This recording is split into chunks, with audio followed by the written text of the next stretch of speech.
Good afternoon, everybody. It's great for Senator Cruz and I to be back in the great state of Texas, and particularly in the beautiful, vibrant, and exciting Rio Grande Valley.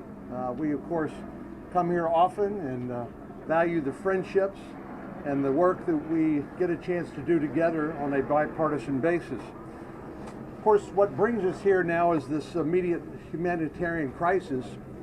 The Border Patrol and Health and Human Services, all the government officials tell us they are doing the best they can, but they're being overwhelmed by sheer numbers. And the smugglers and the cartels are doing this on purpose because they know getting paid by the head for as many people as they can get into the country, covering Border Patrol up with children to take care of, taking them off the front line presents an opportunity for them to smuggle drugs, methamphetamine, heroin, and fentanyl into the United States. So we thought it was really important to be able to bring our colleagues from the Senate who are not from border states, who don't get to come here as often as Senator Cruz and I do, to show them this great region. And it's been a wonderful day. We got here last night, had a chance to go out on some nighttime operations with the Border Patrol. But it's great to welcome them. But here's the bottom line. The Border Patrol and Health and Human Services and the non-governmental organizations that are struggling to deal with this flood of humanity tell us they cannot get ahead of this flood of humanity without policy changes in Washington, D.C.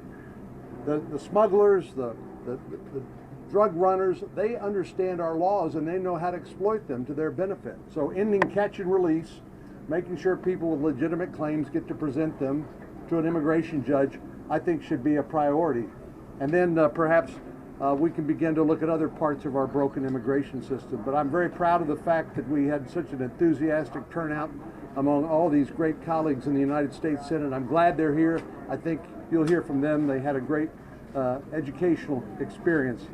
Let me turn it over to my colleague and friend, Senator Cruz. Thank you, John. It is great to be back in the Rio Grande Valley. It is terrific that John and I were able to bring 18 senators down to Texas, down to the valley, to see firsthand the crisis that is unfolding here. All of us today witnessed the Biden cages. What is occurring here on the border is heartbreaking, and it is a tragedy. You know, as we stand by the banks of the Rio Grande, we have an army of TV cameras here. It is striking that not a single one of these cameras is allowed in the Donna facility. We requested that media accompany us in the facility. The Biden administration said no. The Trump administration had allowed media inside facilities like that. The Obama administration had allowed media inside facilities like that. The George W. Bush administration had. The Bill Clinton administration had. But the Biden administration wants to hide what is going on here. Not only that, but a number of us took pictures and took videos because the American people have a right to know what is happening here. And the Biden administration sent down political handlers to try to keep silent, to try to keep the American people not knowing what's going on. The Donna facility is a giant tent city built with a capacity of 250. It has nearly 4,000 people in it. We saw cages after cages after cages of little girls, of little boys, lying side by side, touching each other, covered with reflective emergency blankets. There was no 6-foot space, there was no 3-foot space, there wasn't a 3-inch space between the children lined up one after the other after the other. And children as young as infants. We saw playpens with infants and toddlers playing. We also saw a group of children who just today tested positive for COVID-19. The Donna facility alone reports roughly 10% of the individuals being held there are testing positive for COVID-19. Rates dramatically higher than the U.S. population, and the Biden administration is taking people who are testing positive for COVID-19 and locking them in cages side by side. This is inhumane, it is wrong, and it is the direct consequence of policy decisions by the Biden administration to stop building the wall, to return to catch and release, and to end the stay in Mexico policy. A number of us are releasing those photographs and releasing those videos so the American people can see what's happening here.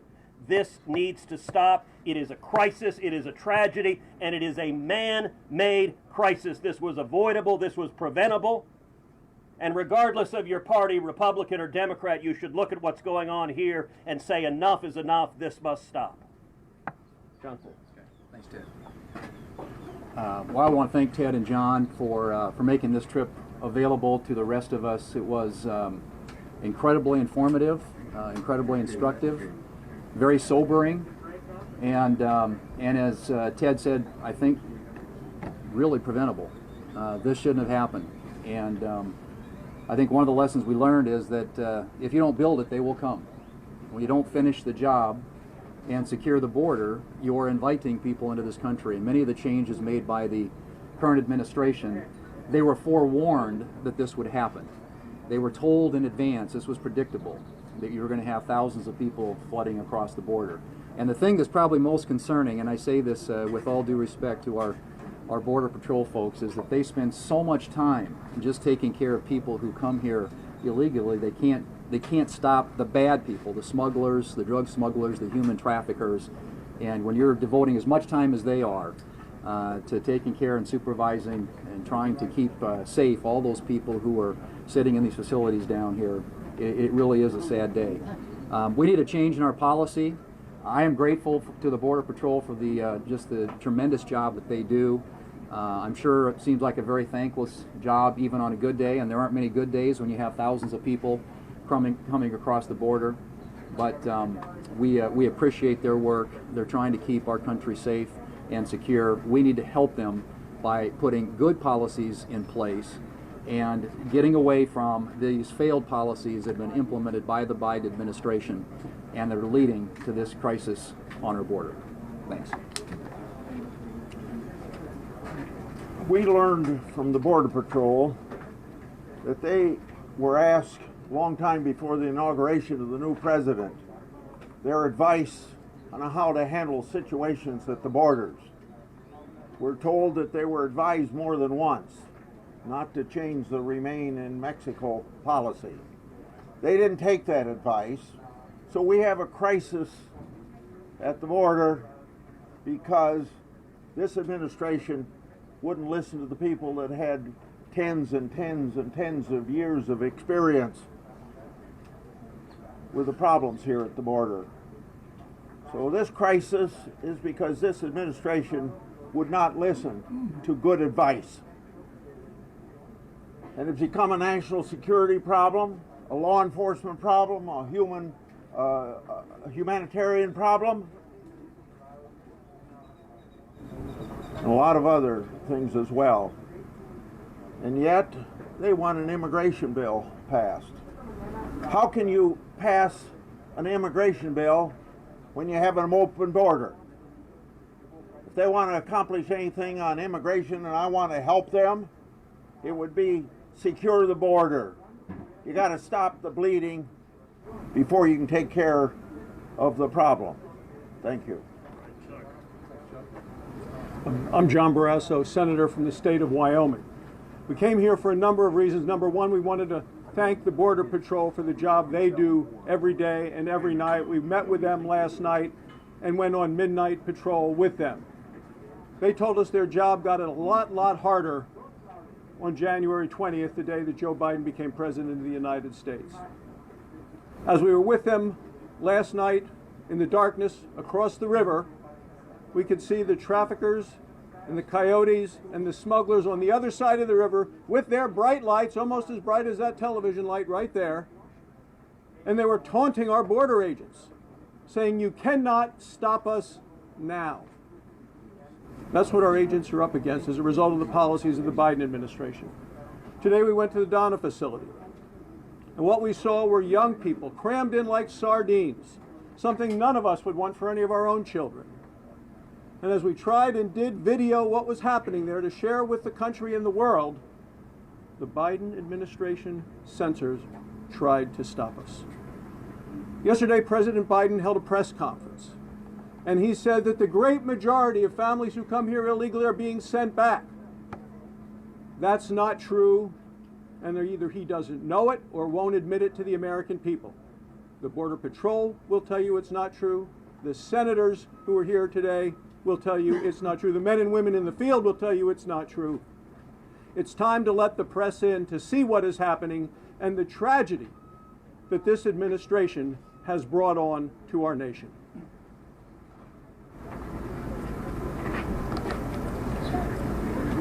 Mike Braun from Indiana, hundreds of miles away. We see all this on our own TV sets back home, and there's no substitute for being here. This was an unforced error on the part of the Biden administration, and when you look at what underpins it, it's a caustic political environment we've got, that if one side is doing it, and it happens to be going well, the other side wants to undo it. In that moment I'll take back, that I'll never forget, is what Senator Barrasso just talked about. To think that you got the brazen statement when we're there, when the Border Patrol is there at midnight, that they're going to keep coming and they're going to get the best of us. That is a sad situation, and I'm hoping that there's enough political will on the other side of the aisle to do what they should have done in the first place, and that's not to try to fix something that wasn't broken and go back to what is working. And you can tell just today in daylight, helicopters, state trooper boats, Border Patrol, and there was something that just happened between when we went upriver and back. That's how tough it is. I'm Dan Sullivan from the great state of Alaska. I am literally thousands of miles from home. But this is important to my state for a whole host of reasons. The number one thing I've taken out of this trip, and I want to thank Ted Cruz and John Cornyn again, is the President of the United States and the Vice President of the United States need to do what we just did. They need to come down here, they need to listen, and they need to learn. Here's what I've learned. We have an upside down border policy in America. What do I mean? We have open borders on the southern border. There's no doubt. And by the way, the people coming in who are released immediately almost, they're not tested at all. Open borders, no testing for COVID. For the southern border. For the northern border, we have closed borders. My state is facing an economic catastrophe, the great state of Alaska. People want to come travel there even after being vaccinated, and we have that border closed. What we need is the opposite. A closed border here for the time being, and an open border on the northern border. That's what the President and Vice President will learn if they come down here like we did and learn from the people. So Ted and John, this is the most informative trip I've ever taken, and that's saying a lot. Why are 18 senators here? Because it's the biggest issue facing the country in many ways right now. So what have I learned? They knew. If the Trump administration had been told something and they did the opposite and it blew up in their face, everybody would be asking the Trump administration, what did you know and when did you know it? So I'm going to help you here with your reporting. Mr. Hastings, who's a 2-star Border Patrol leader, told us that he briefed transition members of the Biden administration as to what would happen if you do away with the Remain in Mexico policy. He told us they briefed the Biden administration what would happen if you changed the Title 42 laws to allow unaccompanied children to come here and not be sent back home. Everything they said would happen happened. So if you don't do it, I'm going to do it. I'm going to find out who he talked to and memorialize that conversation and hold them accountable, because they knew, and when they say this is Trump problem, they're lying. This is a problem of their own making. What else have I learned? That Joe Biden, the president, made the problem worse yesterday. This was a nightmare press conference. He told everybody, don't worry, we've got crowded facilities. We're going to build 5,000 more beds in Texas at a military base. So how does that play in Central America? They're going to expand the number of people they can take. He said when a child has a phone number on their wrist, we're going to call the family member and unite that family. This is uniting illegal immigration. So the last thing I learned is that we're complicit as a nation in human trafficking. What did we learn last night? There's a trail on our side of the border with markers placed by the federal government to show illegal immigrants where to go. That we're transporting people who pay to get here the last mile with your taxpayer dollar. It's costing about $800 a day per child. If we don't change the pull factors, go back to the Remain in Mexico policy where they can't apply for asylum here, send the unaccompanied minor children back to their home country, there will be 250,000 people a month coming. The Border Patrol said there is no end to this. So Vice President Harris, this is your job to fix. I promise you I will work with you, but you cannot possibly understand your job unless you come here. The last thing we're going to do is introduce a resolution praising the men and women of the Border Patrol and the Customs Department. I've been to Iraq and Afghanistan 56 times. Our soldiers serve in incredibly tough conditions. What we're asking the men and women of the Border Patrol to do is inhumane. They have to deal with things that I don't know how they make it through the day. I don't know how their families stay together. So we owe it to them. Finally, the president said, I'm not going to apologize to anybody about my policies. Mr. President, you need to apologize to those whose job it is to secure the country for making their job impossible, and most importantly, you need to change. I'd like to follow Lindsay and tell you what I learned. First of all, those signs that he was talking about, it's a big old yellow arrow. I called it the Biden arrow, showing illegal immigrants how to come into this country. But I've been down the border a number of times during multiple surges, 2015, 2018, 2019. Back in 2018, 2019, the big issue was we didn't have the facilities. We were overwhelmed, and so we couldn't follow the law and release unaccompanied children in the hands of HHS within 72 hours. It was taking 7 days, sometimes 10 days, and that was a big issue. And we were all wondering, how could we solve that problem? What I found out last night, that's not a problem right now, because the Biden administration has set a goal for Customs and Border Patrol to process and release people in an 8-hour time frame. 8 hours. That's not even a speed bump. It's a go slow zone on a path to illegal entry into this country. And it's facilitating untold inhumanity. I came here a little bit late. I don't know that anybody mentioned the fact that we had to slow down because there was a dead body in the water. Just upstream here.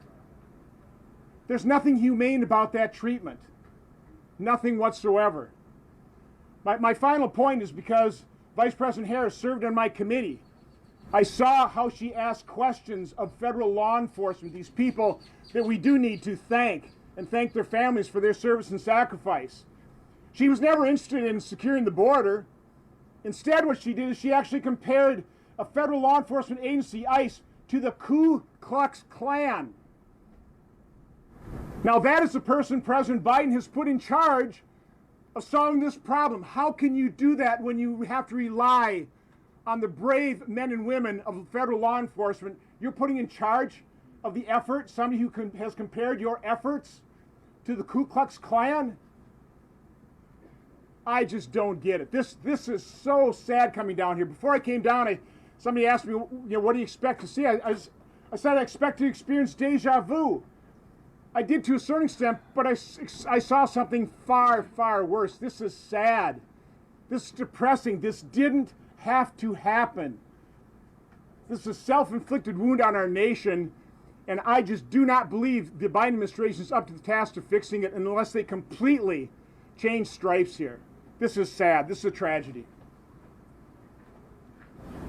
There's a word for what's happening at our border. It's insanity. Every day, thousands of migrants are racing towards our border. Yet those migrants are not running away from Border Patrol officers. They're running to the Border Patrol officers because they know, and their smugglers and their traffickers know, that they can game our asylum system. They can be released into the country into a matter of days, sometimes a matter of hours, and they will never have to go back to their home country. Meanwhile, the brave men and women of our Border Patrol who signed up to be law enforcement officers are compelled to be social workers, babysitters, and cafeteria workers. The madness needs to stop, and there's only one way to stop it. It's for Joe Biden to say, do not leave your home. Do not come to our country. If you do, you will not get in, and we will send you home. And until Joe Biden says that, the madness will continue. Hardworking taxpayers will be forced to spend billions on this crisis. Drugs will continue to flow into our country and devastate American families. Our borders will be wide open to potential terrorists. Madness has to stop. I'm John Hoven from North Dakota. What a difference between the northern border and the southern border. I want to thank John and Ted for bringing us down here. There's 18 senators here, and what we're trying to accomplish is we want the American people to understand what's going on here. We just want the American people to understand what's going on here, because if they do, they'll say, no, this has to stop right now. You have to change this right now. As we said, we just came by a dead body in the water, just coming back to this press conference. Last night when we landed, we went with the Border Patrol out and saw where the migrants are coming across the river, coming up trails, and they're being, in essence, processed under a bridge. Is that how we do things in America now? We have people streaming in illegally, children, women and children. We just let them come in, and we process them under a bridge in the middle of the night, and we won't let the American people see it? We won't let senators take a picture of it? Is that how we do things in America now? You see, I think if the American people understand what's going on, they're going to say, no, you change this right now. And that's what this is about. Today, we go to the Donna Processing Center. It's a tent. It's a big tent. How many of you been in there? I guess not, right? Well, we're in there today. And why aren't you in there?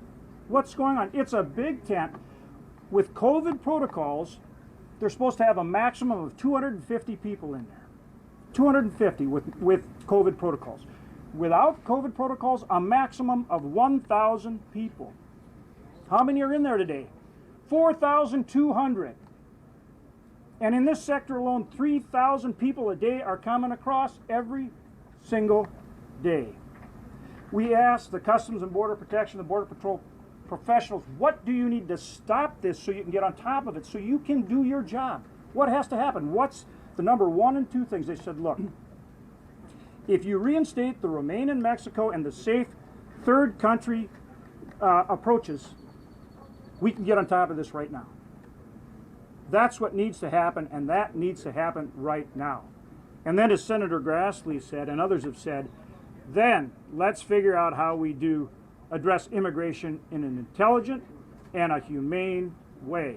But it starts with the American people understanding what's going on right now and us changing it. Thank you.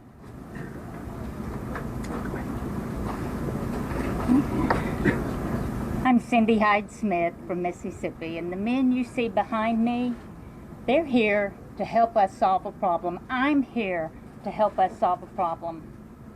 We have talked to these Border Patrols, and they have told us how overwhelmed they are, how overcapacitated they are. These guys have a hard job, and you know, they were just beginning to get a little relief before these policies changed. They were just about to be able to say we've got a handle on most of this just before these policies changed. I'm a mother. I have a daughter. And after visiting where these kids are being kept that are close to my daughter's age, the stories we are hearing are beyond horrifying that's happening to these young girls. We have a job to do. We've got to go back to D.C. Not only do we have to save this border, we've got to save this country. Tom Tellis from North Carolina. A lot of my colleagues have covered the tragedy here. Can you imagine how any president or vice president given the facts that we presented here. And these are facts, ladies and gentlemen. You can go out to our websites, and I hope that you will, and share this information with the American people. 2-year-old and 3-year-old children sitting alone at a bench unaccompanied. They called them playpens, but they were actually holding areas for little babies. I've got pictures. My colleagues have pictures. Go out there, report this to the American people, and maybe the president will take notice. And the next time Vice President Harris is asked if she's coming to the border, instead of laughing and saying, "Not today," get down here, get informed, and recognize you've got a crisis and it's on you to fix it. And we stand ready to help. My name is Mike Lee. I'm a senator from Utah. I'm about 1,500 miles from home. But in a sense, I feel at home here. I spent 2 years living here as a young man in the early 1990s. I learned to love the Rio Grande Valley as if it were my own home, but in many ways, my heart is still here. I don't think I ever imagined back then, spending time as I did, hanging out in this very park, that one day I'd come back here as one of 18 U.S. senators, touring facilities along the U.S. border with this kind of misfortune, with this kind of deliberateness in bad public policy. We're a nation of laws. We're a nation of immigrants. We need to be both. We don't have to choose between one and the other. And in fact, we know from sad experience that if we cease to be either, we will cease to be both. It was a tragically moving experience, one that I hope each and every one of you, as members of the news media, will have, as painful as it is, to have the visits that we've had over the last 18 hours with the poor men, women, and children, especially women and children who have come across, who have been trafficked, 30% of whom are estimated to have been subjected to sexual assault in the journey. Meanwhile, over the last month, it's been estimated that these drug cartels are making $14 million every single week, smuggling them, abusing them, and contributing to an environment of lawlessness. Lawlessness is not compassion. Open borders is not an answer to enabling a thriving of the human condition. Somos una nación de leyes. También somos una nación de inmigrantes. Podemos ser los dos. Debemos de ser los dos. I'm Senator Steve Daines from Montana. You might ask, what's a Montanan doing here in the southern border? Well, I represent a state, a northern border state, that has a southern border crisis. What we haven't talked much about yet today in this press conference is what's going on with the drugs pouring across the southern border. It's a zero-sum game down here in terms of what's going on with our Border Patrol. They have a limited number of resources. In fact, we've deployed some of our northern border resources here to help out in the southern border. For every hour they spend processing the flood of illegal immigrants coming across the border is an hour that is taken away from being in the front lines defending our country and stopping the flood of Mexican meth, Mexican heroin, Mexican fentanyl. 20 years ago in Montana, meth was homemade. It was homegrown. And it had purity levels less than 30%. Today, the meth that is getting into Montana is Mexican cartel. It has purities north of 95%. Far more dangerous, far more addictive, and it's less expensive because they're producing so much of it and then shipping it into our country. I spoke to one of my county sheriffs in Montana 48 hours ago. He told me he was holding 7 Mexican cartel members in his jail in Montana in the last couple of weeks. We have MS-13 gang members in Montana.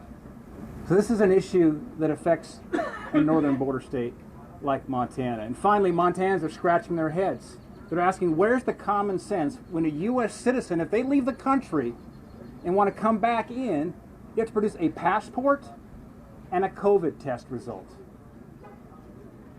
That's not true right now on the southern border. And we're scratching our heads and asking why. It's James Langford from Oklahoma. I know why President Biden doesn't want the media to be here. Because we do have an open border. Last night when we stood under that bridge, we watched as families, if you had a 6-year-old or younger come in, within hours you were processed and released into the country. If you were an unaccompanied minor, you were sent over to the Donna facility, which we went and visited. That facility, just in one of the pods that I stood in, is designed for 80 people in that pod, and they had 709 people in that pod when we were there.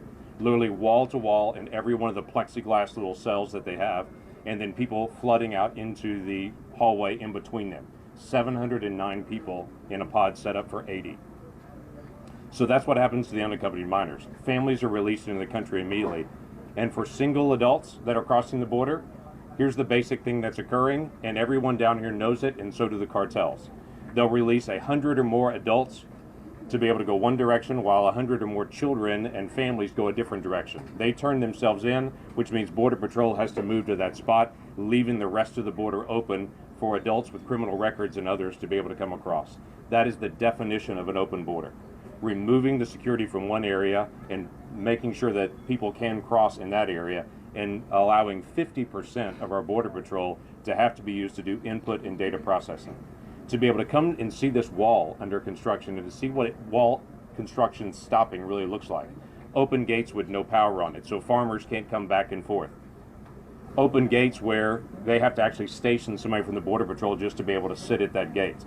Haven't put in the technology, no cameras, no lights, no ground sensing technology, and worst of all of it, the area where the levee that protects all these cities and communities, the levee is taken down to be able to start putting in the concrete levee, and for more than 10 miles, those areas are now unprotected with no levee at all. So now we have a hazard this fall when the rainy season comes in this area, and the possibility of a hurricane, because construction on the wall is stopped, which means construction on the levee has also stopped as well. This is nonsensical what we're seeing in policy, and we saw none of this just 3 months ago. None of this flood was occurring at that time. None of the problems with construction were happening at that time, and we did not see the humanitarian crisis happening at that time. This is something that needs to be addressed and can be addressed by President Biden, but it was very clear when we got here, there's a reason why he doesn't want the press to be here.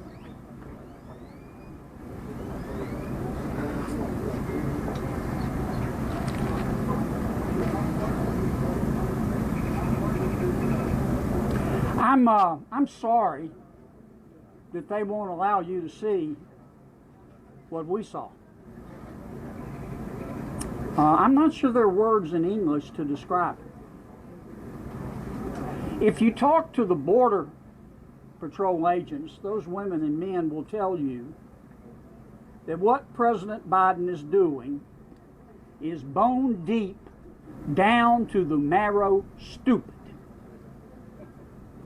They want to go back to the border practices and the border security that existed on the day that President Biden was inaugurated. Now, President Biden and Vice President Harris need to come down here. I don't mean any disrespect, and I'm not trying to tell them how to do their jobs, but they need to come down here. Because it became clear to me today that there are either one or two things going on here. Either President Biden believes in open borders. You do, after all, have to watch what politicians do, not what they say. Or the people that President Biden has put in charge to make border security policy are not qualified to manage a food truck.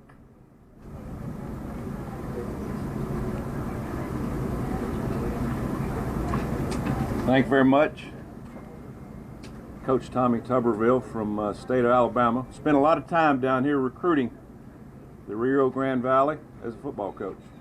I've seen things happen down here for years. I'm just an American. I believe in this country. I can put one word to this. I'm embarrassed. I'm embarrassed for the taxpayers of this country, what I've seen the last 24 hours. It brings tears to your eyes to see what's happened. And let me tell you something, this ain't a Democrat or Republican problem. This is an American problem. For years, we've been kicking the can down the road as a federal government, not taking care of this border, and we should have. We finally elected a president in Donald Trump because he got elected because he said he was going to fix it. and he was trying to fix it. And he was unelected. Now we've had a guy come in that's changed it all. Border Patrol says, just give us a game plan. Don't do anything. Please don't do anything until you tell us what you're going to do so we can prepare. They didn't give them any preparation. They changed it. And what a mess. What a complete mess. It is, like I said, it is embarrassing that we have let down the American taxpayer, we've let down the people of Mexico, and we've let down the people of South America, that we put them through this. And if we don't change it, folks, like you just heard from everybody here, I'm the last one. If we don't change it, it is going to get 10 times worse. You're going to have thousands of people die, and you're going to ruin a country that was built on loyalty, dedication, and compassion. But this country ain't strong enough to withstand what's getting ready to happen. They need to let y'all in so you can report it. And I hope to God y'all report what you see if they let you in. Thank you very much. Hell of a job, Bill. All right, we'll take a couple of questions. Good afternoon. So I do have some data here. If I could just very quickly go over it, I'm not going to go over everything. But in fiscal year 2019 in May, the Southwest border migration apprehensions, according to Customs and Border Protection, were more than 144,000. Again, that's fiscal year 2019, and I do have it pulled up right here. That's exponentially higher than fiscal year 2014, 15, and so on. So my question is was it a crisis in 2019, and is there truly? So it was a crisis in 2019, and President Trump tried very hard to solve it. He tried to work with Congress. He tried to work in a bipartisan manner. A number of us here were working very closely with President Trump to solve it. There was a court decision called the Flores decision that was mandating the release of children and family units, which was in turn serving as a magnet for bringing more and more children, putting them in harm's way, causing them to be abused, sexually abused and physically abused by human traffickers. And President Trump tried to work with Congress to fix it, and congressional Democrats had zero interest in fixing it. They said they would not work to do anything. And I'll tell you what turned it around in 2019 is the president negotiated a deal, the Remain in Mexico policy, with the government of Mexico. It was a landmark deal that provided that when people came illegally from Central America through Mexico and they applied for asylum in the United States, that they would remain in Mexico while the matter was proceeding. And that caused the numbers to drop, and drop dramatically. Last year, we had the lowest level of illegal immigration in 45 years.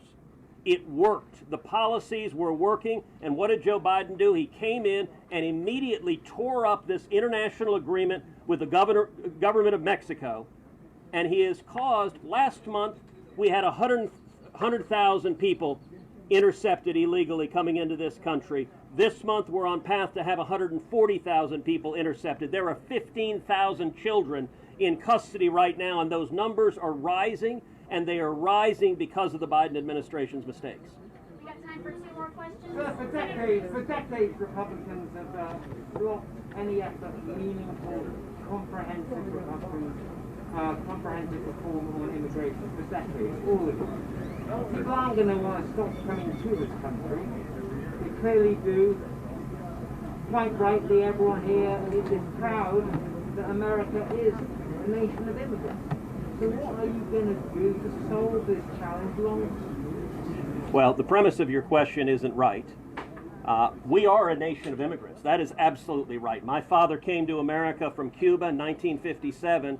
He was 18 and he couldn't speak English. He had $100 in his underwear. We're a nation that is built by people coming here seeking freedom. And there's no nation on earth that is more generous, more welcoming to immigrants than the United States of America. But there's a right way to come. The right way to come is legally, following the rules, following the rule of law, coming here legally. The wrong way to come is putting children in the custody of human traffickers. These are vicious transnational criminals. As several folks told you, we just saw a dead body floating on the Rio Grande coming by of someone who died, crossing, no doubt, with a trafficker. This is inhumane, what is going on, and the Democrats have made decisions. Joe Biden and the Biden administration have made decisions that are causing these people to suffer, and to do this in a pandemic is particularly irresponsible. In Harlingen, The illegal immigrants being released are testing positive for COVID-19 at a rate 7 times higher than the U.S. population. This makes no sense. Just very quickly, instead of asking a Republican or a Democrat, why don't you ask the people in charge of policing the border what the problem is? Rather than making a political statement and a question, why don't you walk right over there and ask the guy, what the hell happened? We got a chart, I'll give it to you. This was June, right here. See this spike? It was big. What did Trump do? He told Mexico, we're going to put tariffs on all your products unless you allow us to have asylum seekers stay in Mexico. What happened? It went down to a 45-year low because nobody's going to pay $20,000 to come to Mexico and wait for 4 years. The day the first plane load of kids went back to Central America, the unaccompanied minor problem went to a 45-year low. So why don't you do your job as a reporter and ask the professionals what the hell has happened in the last couple of months, and they will tell you. They told the Biden administration, if you do what you're planning, we're going to lose control of the border. They were right. I want to know who they told, and I want those people to be held accountable. I'm not going to give this up. I voted for every comprehensive immigration bill that's ever come out of the United States Senate. It is impossible for me to sit down with Dick Durbin and negotiate any solution to people already here, because if you legalize one person until you fix this problem, you're going to have a human tsunami. It will be another signal there, come to America, welcome. Don't ask us, we're politicians. Ask these people over here what has happened, why have they lost control of the border, and they will tell you. Senator Cruz. I have a question for Senator Tillis and Senator Johnson about something really briefly. Go for it. Good. All right, Senator Johnson, Biden's transition team alleged the Trump admin delayed action on the migrant surge for months, even though it was warned about the problem from DHS and HHS. Johnson was the previous chair of the Senate Homeland Security Committee. Did he hear about this warning, and should Trump not assume some responsibility for the crisis? I missed the first part of your question. Sure. Biden's transition team alleged the Trump admin delayed action on the migrant surge for months, even though it was warned. So my question is, did he Lindsay, give me my graph. Did he hear about this warning, and should Trump not assume some responsibility for the crisis? Why don't you ask the people who did the briefing? Yeah, so let me, first of all, I really don't even understand the premise of your question. I've been working on this chart for a couple years. It shows cause and effect. I will send it to all of your offices. And again, the fact of the matter is yes, there's a huge surge for a number of reasons. Deferred action on childhood arrivals. You had the Flores reinterpretation where it applied to not only unaccompanied children, but accompanied children. There are a number of things that caused this crisis, and then President Trump and his administration fixed the problem. That's the point we're trying to make. And rather than following those policies where we basically had this under control so we could take the next step, we were controlling the border, we could finish the fence. We were so close to taking that first step of having secure borders so we could address comprehensive immigration reform. Instead, President Biden ignored the advice of professionals, blew up all of these reforms, and now we've got this crisis, which is far worse today than it was even in 2019. We've had a day of over 6,000 people. 6,000 people. That's more than a caravan. That's a large caravan per day. How do you handle that? Put yourself in the men and women's shoes here that have to deal with this. How do you handle 6,000 people a day? Come on, it's a crisis. Can you bring more Yeah. question for hearing? Hold up a second. You can finish. Hold up. Is it now time to pursue a more comprehensive? I know you're co-sponsoring the Secure and Protect Act. If you think we should do a more comprehensive immigration reform? Well, absolutely, but the table stakes are here. Exactly what Lindsay said. The reason that President Trump did have a crisis, to the first question asked, created by a court decision, he fixed it. Well, we've just had a meeting just last week with Democrat members. Lindsay and I were there and other members. And we said, if you want to talk about immigration reform, we're prepared to. We have a crisis at the border. We have to understand, again, listening to what the folks on the ground are telling us, and making sure that we have policies that secure this border. You cannot possibly have a credible immigration reform proposal in Congress until you fix this crisis down here. Thank you all. Senator, thank you. Hold on a sec. Senator Cruz and I are enormously grateful to all of our colleagues who came down here with us about 18 hours ago, and you've heard their remarks and answered your questions. Many of them have to catch an airplane to leave, but some of them may be able to hang around, so you might be able to catch them on a one-to-one basis. But thank you all for coming. Appreciate it. Thank you, press. Yeah, I know.